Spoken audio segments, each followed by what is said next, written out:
As I have stated earlier, that the physical impact include the impact on built form, on that is on houses are damaged, then on the infrastructure, on the network, on the various services facilities.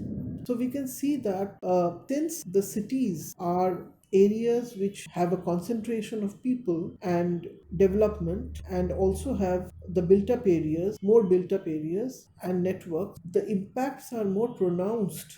The physical impacts are more pronounced in case of cities. We will learn about the physical impacts of disasters through various case studies in detail in the forthcoming modules. If we see the case of the cyclone in Bangladesh in 2007, we can see that it has damaged, in fact, in terms of infrastructure, which includes housing, transport, electricity, water and sanitation, urban and municipal areas, water resource control, we can see that the damage is highest in terms of infrastructure, followed by that of social sectors, that is health and nutrition, education. So as I was referring to, that housing, transport, electricity, they're all part of our cities, predominantly in cities, though there are networks all over the region and the hinterland, but predominantly they are in cities. So the damage caused to them due to the cyclones and shows that infrastructure is the most important sector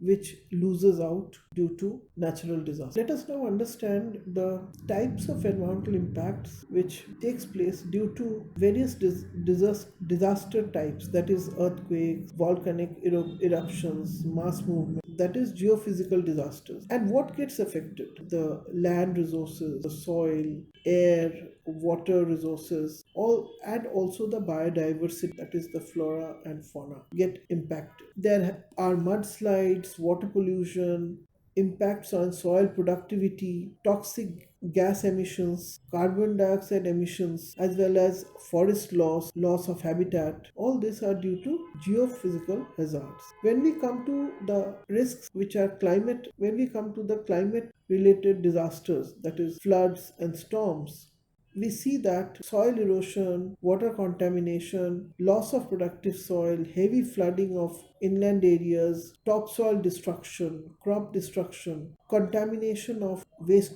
contamination of water, of potable water, contamination of potable water due to mixing, due to household waste, as well as tree fall due to high wind speeds, loss of tree falls, forest loss of habitat due to high wind speeds have impacted our both abiotic and biotic resources. The drought and the heat waves also affect our resources in terms of drying up of water bodies, reduction of soil quality, loss of livestock and crops, destruction of fish and aquatic life, of terrestrial habitats, wildlife habitat, increase in disease in wild animals, and increased stress on endangered species. Environmental impact would also, we would be discussing about the environmental impacts also at the city level when we would be looking at the case studies.